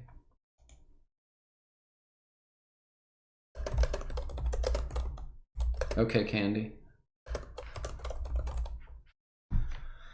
So then, Allison, you say pick a government building. There should be records of taxpayer-funded buildings. Yeah, well, that's a good point, Allison. See, now there's so many now that you guys are mentioning. There's so many. See, that's the problem. You've got to research every single one. Linda Connor, you said, wow. Yeah, there's some incredible buildings out there for sure. Budapest Hungary Parliament, Deanne. These are good. These give me reference material. So even if we're not going to do all these today, this is still good. So Karen, you said Notre Dame. That's one I initially thought of, Notre Dame. The churches of Lalibela is what you said, Deborah. That's interesting. See, I've got to learn more about some of these places. Precurious, you said, I can't find it. The megalithic, oversized cathedral, which appears to have only have a roof, as if the mud flood covered most of it. Let me do this, Precurious. I will take that to I'll take that to AI and see if it can figure out what What building is this? Let me see if it does this. Eric Holler, you say my lunch break does a good job at this. See, Eric, I have looked at my lunch break a couple different times. But what I find from lunch break is I found what I described, which is asking questions and not really giving me any answers. So what I don't find my lunch break doing is saying, oh, here's a writing that talks about the financial backing that was given to build this building and then who built it and what time period, and let's read about what they said. I don't see that in my lunch break. Now, maybe he's gone a little further in recent time, but I don't know. My experiences with my lunch break in the past have been very negative, very negative.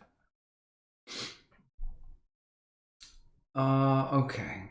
I think what we will do, though, is today we may go into Petra. We had 2 people, unless, per curious, yours comes up. Let's see if this is it. It suggested one, per curious. Is it St. Isaac's Cathedral in Russia? Is this it? Is this it, per curious? Deanne, you say the channels help us question, and that's good compared to passively accepting things. I agree in some regard, Deanne, but questioning is one thing, right? You see the question. Let's say you spent an hour one day, you watched a video that made you question some things. That's good. But going to that channel every other day and spending hours and hours with questions, it feeds into something that keeps you complacent, and it doesn't get you to a place where you answer the questions. It gets you entranced with the question and the assumption instead of the answers.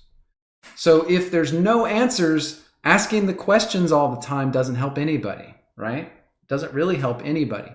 Knowing that there is something to question is important, but obsessing on the questions doesn't help anyone. That's all. I just, don't want to.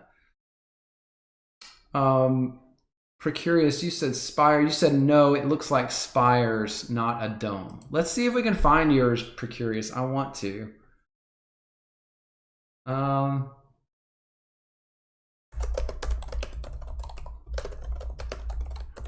Let me see. Again, I'm going to Grok, trying to see if it'll give me this.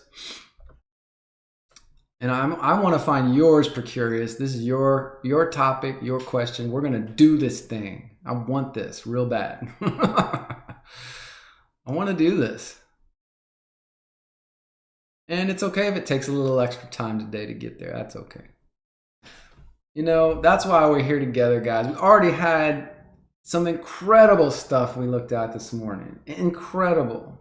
Man, the reading in Apocalypse of Abraham, connecting those dots, and then Red Raven, your topic on Satan being cast from the throne of God. So incredible. The Cologne Cathedral in Germany. Let's look at that one. Maybe that's it. Cologne Cathedral. Is it this one? I think it's this one. I think it's this one, isn't it? For curious. Look at that thing. It's awesome.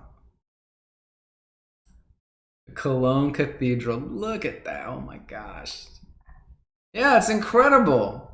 And look, there's I don't know if you can see that. There's scaffolding up there because they're fixing parts of it right now in the present day. They might be rebuilding little sections of it today. That's something that I'm not sure that these other channels will talk much about. What happens when they have to repair this thing? You think they don't actually cast new sections and fix what's there? You think they just let the intricate handiwork fall apart because they can't do it nowadays? That's the claim of some of these channels. Like, we can't build that now, right? But that's not true, is it? We have people. They have people over there. There might be a precious few of them that are skilled in this kind of thing, but they go and they get on these scaffolds and they go out there and they fix these spires and this intricate handiwork. So I don't know. Let's dig into this building and let's figure it out. Oh, well, maybe it's not this one. So you say it's Sagrada Familia, or is that just your statement there? Let's check that. Make sure I'm not way off here. Okay, this is the one. It's similar, isn't it? Okay, let's do this one. This is it. This is it right here. This is incredible. I love it. Let's look at this thing. Holy crap. Let me do this. Detail. I want to see it even better than that. Let's get some detail of the handiwork here. Let's go into it. Look at this thing. It's incredible. So here's what we're talking about. Right here. Do you see this? It looks like, man, like in this part of this sculpture here, it looks like some of this has been worn down over time, but it looks like birds all flocking in the sky here around. Is this the manger scene?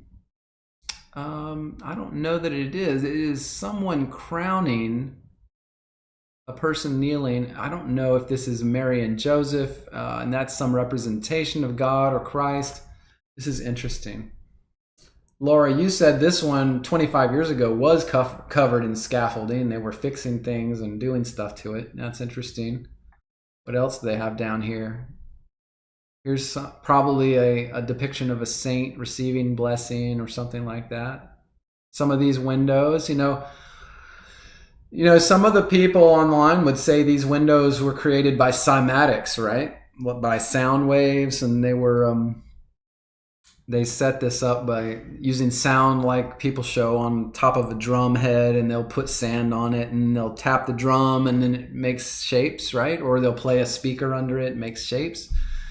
But you have to look here. Look at these windows, like for instance, this right here. Let's see if I can get a detail of this window on the screen for you. You see that window?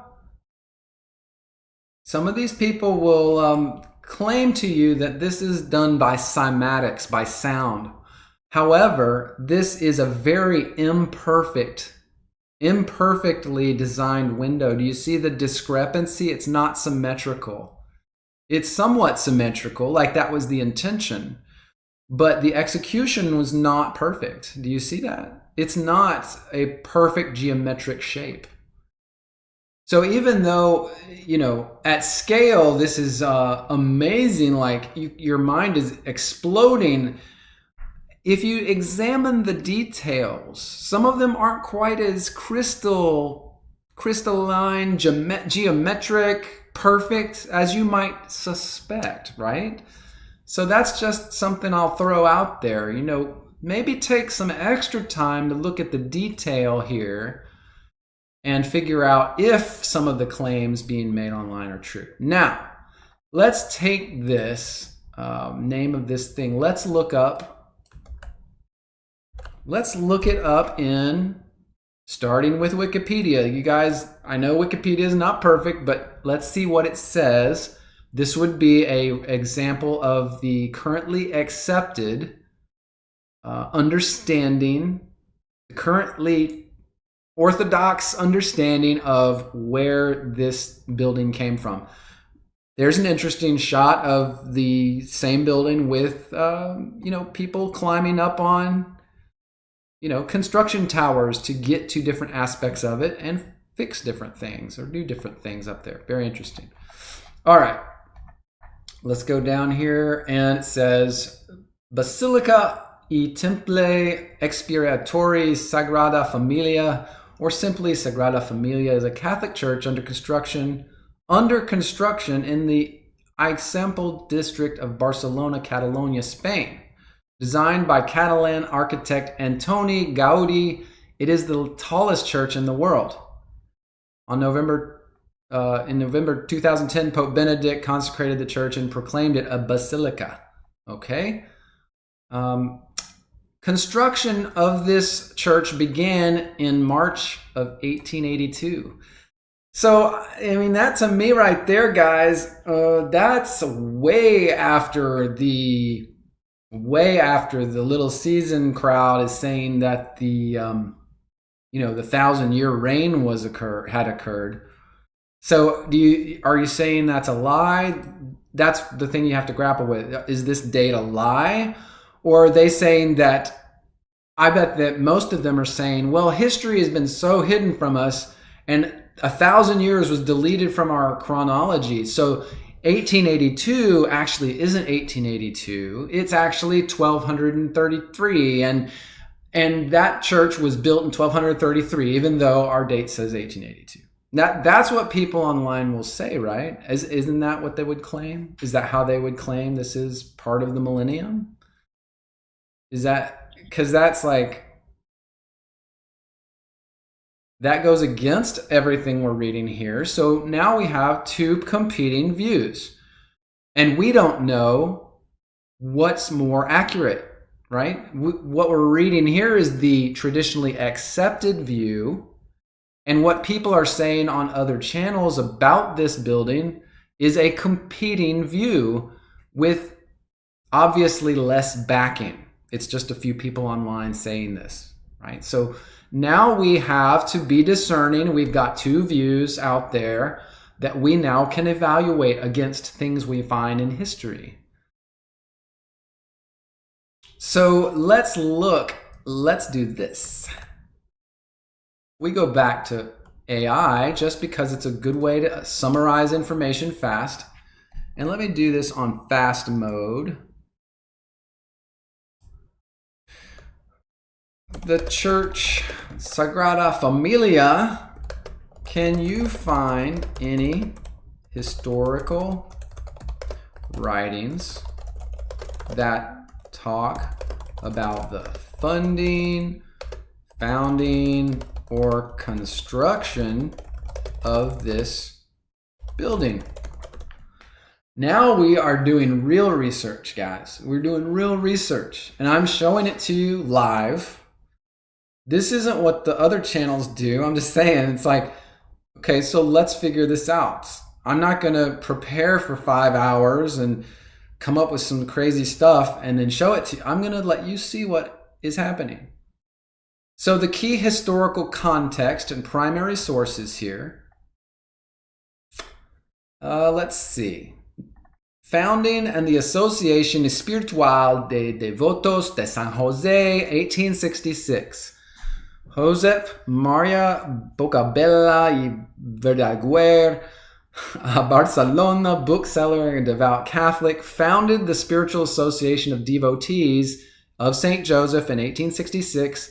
The group promoted to St. Joseph and Christian family values, devotion to St. Joseph and Christian values. It had a magazine, El Propagador de la Devoción a San Jose. It served as a key vehicle for spreading the idea, etc., etc.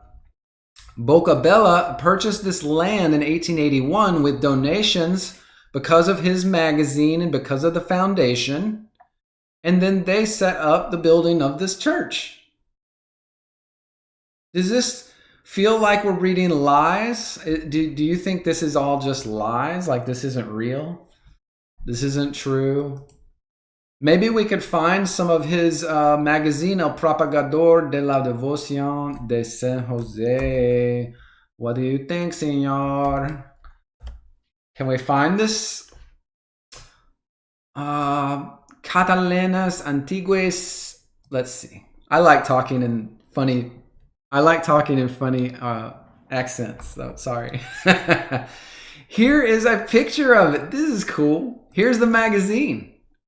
Oh my gosh, guys, we just found the magazine itself. That's cool. I wouldn't be able to read all of this. I do know some Spanish, but I took it in high school. I don't know if this particular copy is going to show you. Well, there's a picture of the church. There's a picture of the church. Look. On the 15th of April 28, 1924. So this is a more recent copy of this magazine. But they do have a picture of their church, right? Because they were responsible for building it. right? Okay, so that's good information. We're starting to learn now. We're not just asking questions, right? We're starting to learn about this building and the people who built it and cared so much to assemble this incredibly intricate, detailed work to display their devotion to Saint Joseph, which might be who this is in this sculpture, or perhaps this sculpture has something to do with it. But now we're starting to learn, right? Very cool. Very interesting. What else did Grok say? Because it was really nailing it. This is what I want. Cornerstone laying in 1882. The first stone laid on March 19th, 1882 by Bishop Josep Urek. I don't know if I can say it. Urquinaona Ebido. Initial architect Francisco de Paula, blah, blah, blah, designed Neo-Gothic church. Contemporary newspaper reports. They apparently have contemporary newspapers that reported it. They covered the event. And the SagradaFamilia.org website seems to talk about these things. So now we've got the website of the same organization that 130, 140, 50 years ago built this building. They have the history records, apparently. So, yeah, Eric, you're right. They will say that the dates were changed, and so we lost 1,000 years, and all the ones look like eyes in all those documents. So we're going to change them to J, because that's Jesus in Greek, or Jesus. And then we're going to say 1,000 years were deleted, and so the 1880s were really the 880s. And I mean, but Eric, that would put us right now in 1026. Do you literally believe that, for one, the problem is there's no Christian that ever wrote that the binding of Satan, the 1,000 years, started at the time of Christ. None of the biblical, extra biblical writings say that happened. In fact, they point to a time later, a few centuries later, when Satan was bound. Most of the Christians say it was around the 500s that Satan was bound. So that would mean that if that's correct, which that's the history, literary history we've got, that would put, if you believe history is still all faked and there's totally wrong chronologies, and you want to believe all of Gunnar Heinzen's work, and then Fomenko and Illig and all those guys somehow merge that stuff together and say they're all right or they're half right, I don't know what. Then if we believe the Christian writings, then the end of the binding of Satan, or what these people say is 1,000 years of reign on earth, was in 1500. And so that would put the current date, if there's no more history past that, really, and we delete 500 years, then we are in, what, 1526 right now? But y'all are saying that you have to take the J and the I and drop it off of the date, so that's 1,000 years no matter what. So what you're saying, that viewpoint doesn't line up with what's in the writings. It doesn't. I mean, if you want to take one German man's posthumous work, Gunnar Heinzen, and say that's the thing, then that's fine. But he didn't even know. Gunnar Heinzen didn't know. He said there seemed to be a problem with the chronologies coming out of archaeology. That's all he said. And he said it could have been 300 to 500 years or so. But I don't know, man. It's not, I don't think we should hang our hat on that and say, yeah, he had it all right, and it's definitely that. And I don't think you should hang your hat on the dropping the I off the beginning of every date saying there's 1,000 years missing from history. I don't think that's appropriate. If you read history books, if you read the histories of the time period, there's a lot of books from the time periods we're talking about. A lot. It's just that this viewpoint ignores that. There's a lot of books. And the other thing that most of the people who do those videos don't understand is there's multiple ways of calculating the date. Multiple ways of calculating the date. Some of the writings that these people report on, they report on incorrectly because those dates were from the Roman calendar. They started their dating system from like one of their first emperors. It's totally different than any other calendar system. But some of the Latin writers used the Roman dating system, and some of them used different ones. So I just don't think that the people making these claims have any backing. Let's go back to this building, the Sagrada Familia. Let's see if anything else comes out of the looking here on Grok. Gaudi had involvement. Antoni Gaudi took over because they had technical and cost disputes. So the original builder, he resigned. So I guess you could say that this building was very difficult for them to build. Okay, they had a hard time building this thing. It was expensive, it was costly, it took a long time to build. And it looks like, according to the history here, their builder had to quit, and then Antoni Gaudi took it over in 1883 and was named the official architect, and he transformed the project into his organic symbolic vision. So maybe Antoni Gaudi was the one who really should be accredited with the design of the church. It says he worked on it for 40 years until his death in 1926. Guys, if we had people working on this building in 1926, there's going to be lots of documents about it, lots of writings. There is a land and a purchase deed that is by Boccabella, and it's on this website. There are accounting and budget records for the works. There is a record of the Junta Constructora, the ones that built it from 1886 onward. This includes magazines, correspondence, and financial documents, guys. If I continued here, I bet I could destroy the narrative of the Little Season people on this building. Destroy.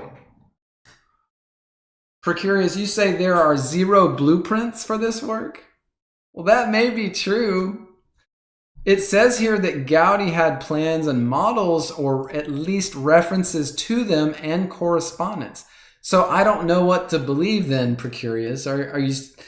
Is this a lie or is this not a lie? Now, the details we would have to come to, right? We would have to look and see what all we can find.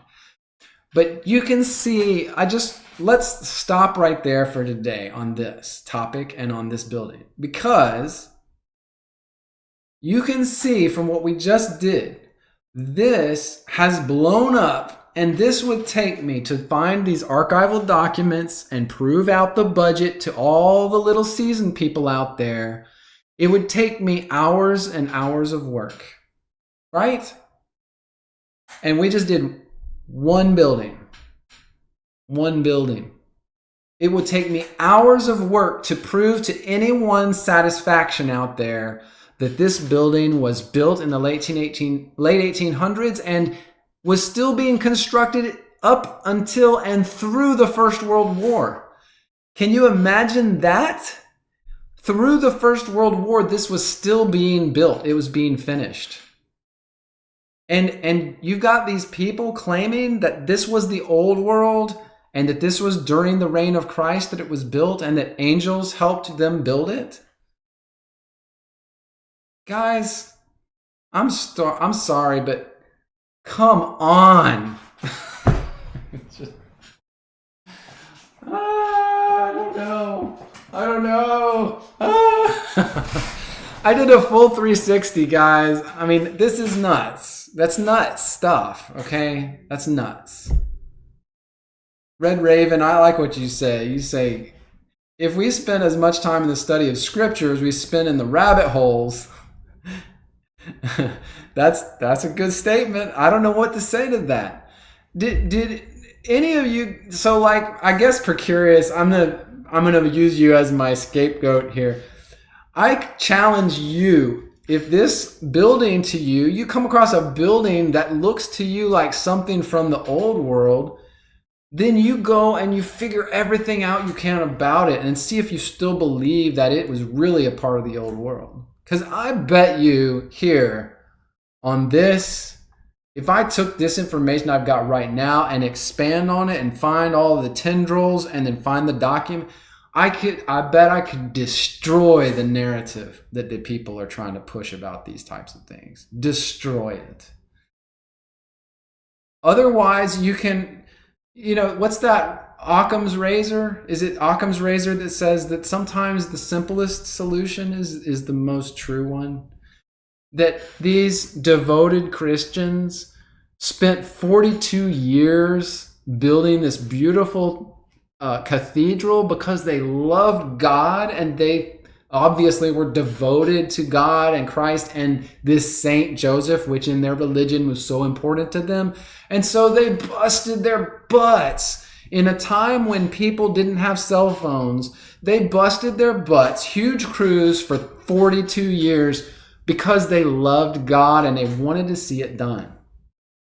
Is that more plausible than all the old world mud flood mentality? All that? What? I don't know, man.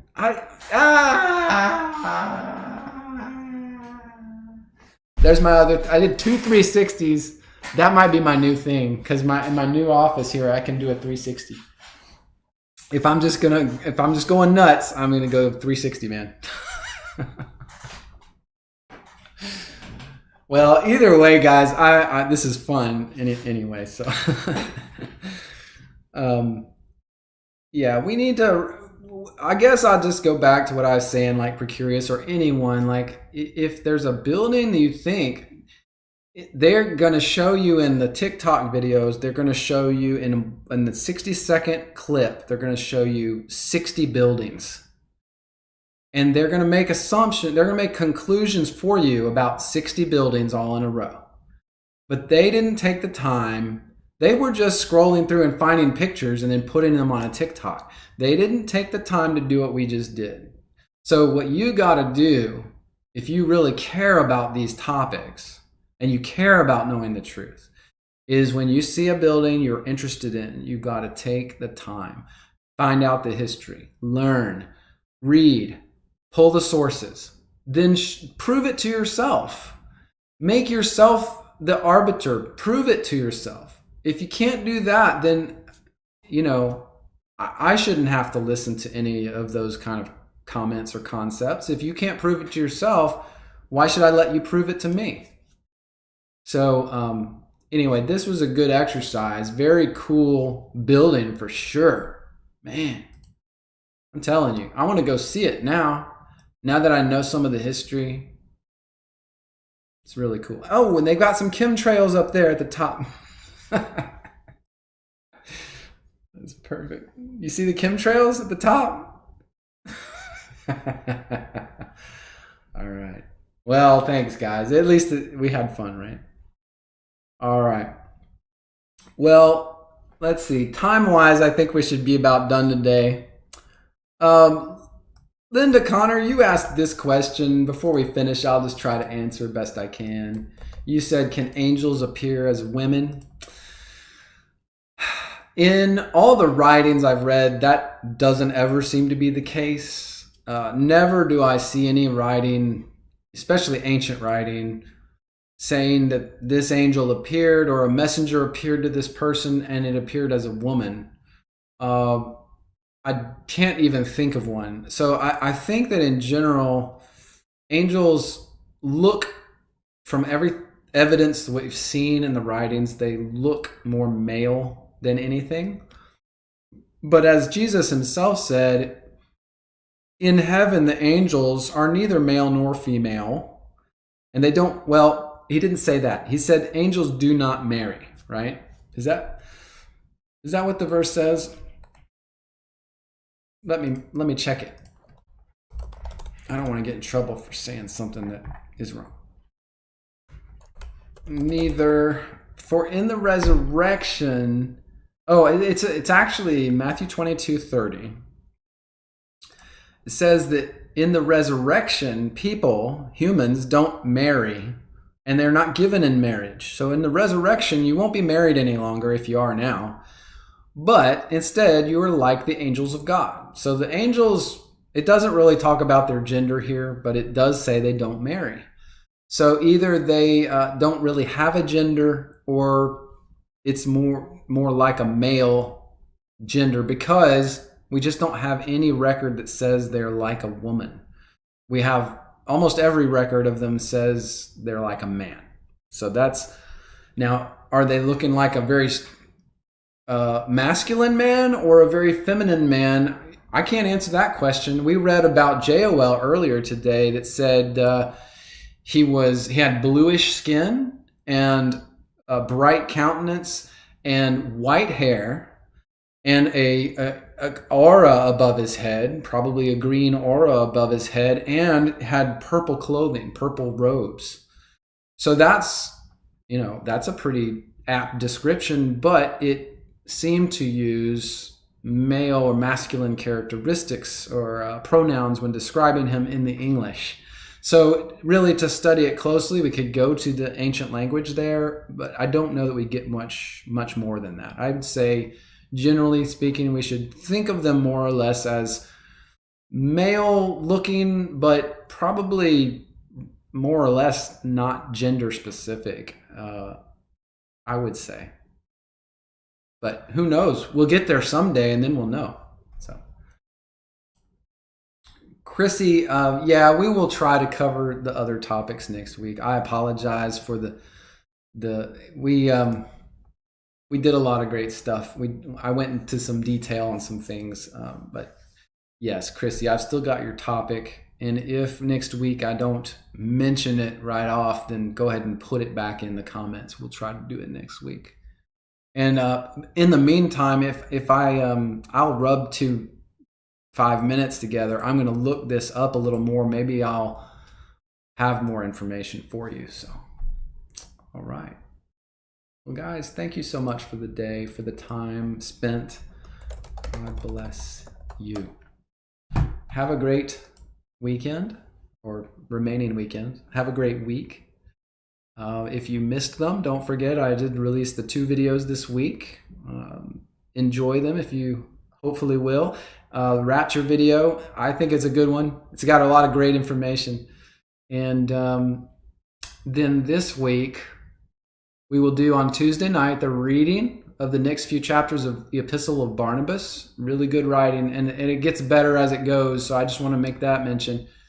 And then if I get back to research work, I've got a lot of things running through my head, a lot of things I have started and need to finish. So I will see what's next. But been so fun this morning. Thank you, guys. Thank you so much for your encouragement there. Thank you, Nana, Linda, Chrissy, all you guys. Appreciate you.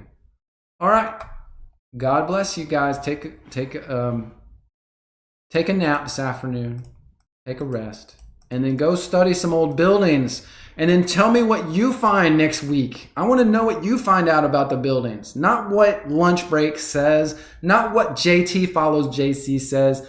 I like that guy. He's a good guy, but I just think he goes out to far out land. I like to keep it grounded. I like to prove things to myself. So this week, find a building. Prove it to yourself as to what you think the history of that particular building was. All right. Take care, guys.